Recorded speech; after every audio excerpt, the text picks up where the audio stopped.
Homeopathy की सारी छोटी बड़ी खबरों के लिए कीजिए मेरे चैनल को सब्सक्राइब नाउ का बटन दबा के साथ ही साथ दबा दीजिए बेल आइकन भी। तो चलिए आइए जानते हैं कि आज की न्यूज़ क्या है। तो जो ये क्वेश्चन डॉक्टर सुजीत कुमार ने पूछा है, मुझे लगा कि ये बहुत इंपॉर्टेंट है इसका रिप्लाई करना। दरअसल इन्होंने कहा है मेरिट लिस्ट का पीडीएफ आएगा या ऑनलाइन देने का संभावना है। तो देखिए, मेरिट लिस्ट दरअसल ऐसा मेरिट लिस्ट नहीं आएगा कि पहले आपका नाम है, उसके बाद आपके दोस्त का नाम है, फिर इस तरीके से उसका नाम है, इस तरीके का मेरिट लिस्ट नहीं अभी आएगा। ये फाइनल मेरिट लिस्ट में आएगा, ठीक है। अभी जो आएगा वो रेज ऑब्जेक्शन का डेट आएगा और वही रेज ऑब्जेक्शन जो है वो आपका मेरिट जो है वो कंफर्म करेगा, राइट।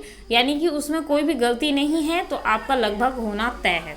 रही बात कट ऑफ की, और जो मैंने कट ऑफ और मेरिट लिस्ट बताया है और जो मैं 22 तारीख बोल रही हूँ, दरअसल वो नोटिस है रेज ऑब्जेक्शन का, उसी में जो है वही लिस्ट रहेगा और वही रेज ऑब्जेक्शन का उसमें सारा प्रोसेस रहेगा, ठीक है। तो ये आप कंफ्यूज्ड बिल्कुल भी नहीं हो कि ये पीडीएफ ठीक है। ये आपने सही कहा कि अगर मैं पहले की बात करूं तो पीडीएफ एक आता था जिसमें सबके नाम लिखे हुए रहते थे। उसके बाद जो है आपको रेज ऑब्जेक्शन करना है। अगर आपको लगता है कि उसमें कोई आपत्ति है तो ठीक है, इस तरीके से होता है, चीज़ें इस तरीके से होती हैं, वो मैंने आपको बता दी हैं। अब आपने पूछा कि पीडीएफ में रहता तो यस इट्स ट्रू कि पीडीएफ में रहता तो आपत्ति करने में जो है इजी होता, लेकिन यहाँ पे आपत्ति अलग टाइप की मांगी जाती है बीटीएससी में। अब जान लेते हैं कि आपत्ति में होता क्या है, कहते हैं कि किस तरीके का आपत्ति आप डालेंगे, राइट। आपत्ति में ऐसा कुछ नहीं डालना है, सिर्फ आपका नाम आपको चेक करना है आपत्ति में कि सही है कि नहीं।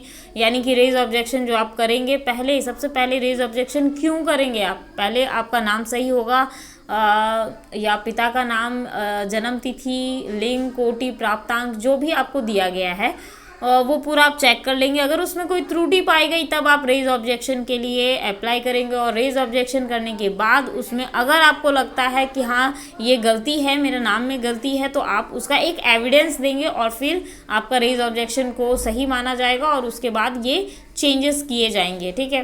तो इस तरीके से रेज ऑब्जेक्शन का डेट आएगा और जो रेज ऑब्जेक्शन का टाइम होगा ना, उसी टाइम आप समझ जाएंगे कि ये आपका जो है वो आप कंफर्म है कि नहीं, आपका होगा कि नहीं होगा, क्या कंडीशन है, वो सब आप उसी टाइम समझ जाएंगे, राइट। इसलिए मैंने कहा कि जो है मेरिट लिस्ट लगभग यही है और यहाँ पे कुछ नहीं करना होता रेज ऑब्जेक्शन में आपको। यहाँ देखिए, रेज ऑब्जेक्शन में यहाँ पे ये लिखा गया है कि प्राप्त आपत्ति के पश्चात सभी अभ्यर्थियों को, पहली बात, रेज ऑब्जेक्शन बहुत कम ही लोग रेज करते हैं, कुछ गलतियां पाई जाएंगी तब आप रेज ऑब्जेक्शन करेंगे, अदरवाइज आप रेज ऑब्जेक्शन क्यों करेंगे। दूसरी बात, आपत्ति प्राप्त करने पर सभी अभ्यर्थियों को जो भी अंक प्राप्त हुए उसकी पुनः जांच की जाएगी।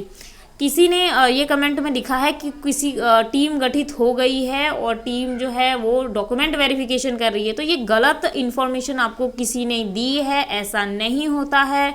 डॉक्यूमेंट वेरिफिकेशन हमेशा आपकी ज्वाइनिंग जो हो जाएगी जब, तब किया जाता है डॉक्यूमेंट वेरिफिकेशन, ना कि आपको पहले ही डॉक्यूमेंट वेरीफाई होता है, ऐसा कुछ नहीं होता। वो बस ओरिजिनल चेक करेंगे आपका, जिस टाइम पे ज्वाइनिंग होगा वो आपका ओरिजिनल चेक करेंगे, वो देखेंगे कि आपका ओरिजिनल है सही कि नहीं, आपका ज़ेरॉक्स से मिल रहा है कि नहीं, मेल खा रहा है कि नहीं। वो ये नहीं देखेंगे कि आप किस यूनिवर्सिटी से आपने किया है वो सही है कि गलत है। दूसरी चीज़ यहाँ पे सबसे इम्पॉर्टेंट जो है वो मेघा सूची उसके बाद बनाई जाएगी। ऐसा नहीं है, मेघा सूची पहले बन चुकी है। वो मतलब इंटरनल सोर्सेज जो भी हैं उसके थ्रू मुझे पता है कि मेघा सूची पहले ही बन चुकी है, ठीक है। लेकिन ये लिखना ज़रूरी है कि भाई आपका जो आपत्ति है उसके बाद ही हम मेघा सूची बना रहे हैं। हो सकता है किसी का नंबर ज़्यादा हो, कम हो, ये देखने वाली बात है। और यहाँ पे वैसे भी ये जो रेज ऑब्जेक्शन होता है ना, इस टाइम पे कुछ भी आप सोचेंगे कि आप आगे पीछे नंबर्स का कर पाएँ या कुछ भी कर पाएँ, ये जल्दी वैलिड ये लोग मानते ही नहीं है अगर आप रेज ऑब्जेक्शन करेंगे। जब तक एक सही प्रूफ इनके पास नहीं रहता, मान लीजिए आपका डेट ऑफ बर्थ गलत लिखा हुआ है, ठीक है, आपका जो भी लिस्ट प्रोवाइड किया गया है, जो भी आपका नाम वगैरह सब कुछ लिखा गया है जहाँ पे, वहाँ पे आपका जो है डीओबी जो है डेट ऑफ बर्थ वो गलत है।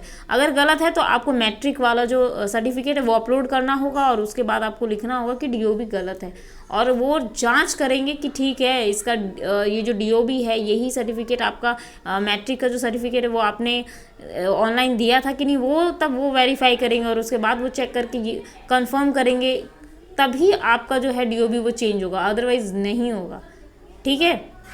ये सारी चीज़ें हमेशा याद रखिएगा। इसीलिए ये सिर्फ एक औपचारिकता होती है जो रेज ऑब्जेक्शन होता है, जस्ट आपको ये बताने के लिए कि हम जो है पूरी अच्छे तरीके से सब कुछ वेरीफाई कर रहे हैं, ऐसा कुछ होता नहीं है। ठीक है, तो ये तो मैंने बता दिया, डॉक्यूमेंट वेरिफिकेशन जैसा कुछ नहीं हो रहा है, और ना ही आप जो कह रहे हैं कि टीम गठित हो गई, ऐसा कुछ नहीं है, ऐसा कुछ भी नहीं है। ठीक है, और इस बारे में ना जो पीडीएफ के बारे में किन्होंने कहा था कि पीडीएफ होना चाहिए जारी, ये मैं भी चाह रही थी कि पीडीएफ जारी हो, जिससे जो भी बच्चे हैं उनको वो क्लियर हो सके कि प्रॉब्लम कहाँ पे है, हमारा सिलेक्शन क्यों नहीं हुआ। ये क्वेश्चन जो है वो हमेशा सबके लिए उठता है, तो वो चेक कर सकते हैं। 2 नंबर पॉइंट देख लेते हैं। संकलन सूची मात्र अभ्यर्थियों के प्राप्तांक की जांच हेतु अपलोड की गई है। इसे चयन सूची अथवा मेधा सूची ना समझा जाए, ये लिख देते हैं हमेशा। तो ये मैंने आपको समझा दिया है। दरअसल जो कन्फ्यूजन था उसे मैंने दूर किया है। ठीक है, ये जो लिस्ट, ये जो भी आपका नाम वगैरह जो भी दिया जाएगा, वो आप ये नहीं समझिएगा कि वो मेघा सूची है। हाँ, और मेघा सूची किस टाइप की होती है उसे मैं अभी आपको बताती हूँ। तो यहाँ आप देख सकते हैं कि ये रहा, इस तरीके का जो है फाइनल मेरिट लिस्ट आपका बन के आएगा। ठीक है, और वो बहुत जल्द आएगा, इसमें डिले बिल्कुल भी नहीं कर रही है, बीटीएससी भी नहीं करना चाहती है, सरकार भी नहीं करना चाहती है। उसका बहुत सारा रीज़न है, और वो न्यू वैकेंसी के लिए भी बहुत जल्द आपकी न्यू वैकेंसी भी आपको देखने को मिलेगी। यहाँ आप देख पा रहे हैं कि यहाँ पे बहुत जो भी है, यहाँ पे सब कुछ जितने लोग को लेना है सब कुछ यहाँ पे लिखा हुआ है। यहाँ पे क्या है कि मैं आपको यहाँ दिखा देती हूँ किस तरीके का रहता है। यहाँ पे कट ऑफ मार्क्स जो है यहाँ पे दिए हुए हैं, आप देख पा रहे हैं। इस तरीके का कट ऑफ मार्क्स आपका भी आएगा, और उसके बाद फिर इस तरीके से आपका जो है यहाँ आप देख रहे हैं चयनित अभ्यर्थियों की कोटिवार सूची नीचे है। तो ये आप देख पा रहे हैं, सबसे पहले आपका रजिस्ट्रेशन नंबर होगा, फिर नाम होगा, फिर फादर्स नेम होगा, फिर डीओबी होगा, फिर जेंडर होगा, कैटेगरी, उसके बाद आपकी क्या कैटेगरी है वो होगी। अच्छा, कई लोग कह रहे थे कि आपको पता नहीं है कि बीसी कैटेगरी जनरल में कैसे सेलेक्ट होगा। तो देखिए यहाँ पे पहला नाम जो है बीसी कैटेगरी का ही है, और वो जनरल में यूआर में सिलेक्शन कैटेगरी जो है वो यूआर है। तो ये आपको नहीं पता है, रिजर्वेशन का जो कंडीशन है वो उसको पूरा देख के ही इस तरीके का जो है आगे बढ़ता है, और इस तरीके से सिलेक्शन होती है। होम स्टेट इनका बिहार है, और इनका होम डिस्ट्रिक्ट वैशाली है, जैसा कि आप यहाँ पे देख पा रहे हैं। ये मेरिट लिस्ट में 1 नंबर पे आए हैं। तो इसी तरीके से सारा जो मेरिट लिस्ट वो बन के तैयार होगा, और आपको बहुत जल्द ये मेरिट लिस्ट देखने को मिलेगा। All the best. अब वेट कीजिए कल परसों तक आपको 110% जो है वो रेज ऑब्जेक्शन का डेट मिलेगा। रेज ऑब्जेक्शन में ही आपका मेरिट लिस्ट भी होगा। आपको मतलब ये इस तरीके से लिस्ट नहीं प्रोवाइड करवाई जाएगी। ये सबसे ख़राब चीज़ है जो बीटीएससी अब कर रही है।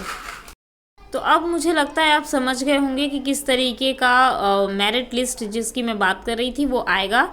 ठीक है, उसी में जो है आपको रेज ऑब्जेक्शन के बारे में डिटेल्स दी रहेंगी। आपको मेनली ये है कि आपको अपना सब कुछ सही से चेक करना है उसमें रेज ऑब्जेक्शन में, और वहीं आपको ये भी पता चल जाएगा, राइट। सबका अपना अपना पासवर्ड है, अपना लॉगिन करने का रजिस्ट्रेशन नंबर है, उससे आपको ये पता चल जाएगा कि यू आर सेलेक्टेड और नॉट, राइट। अब अगले वीडियो में मैं और शेयर करूँगी आपको रेज ऑब्जेक्शन के बारे में।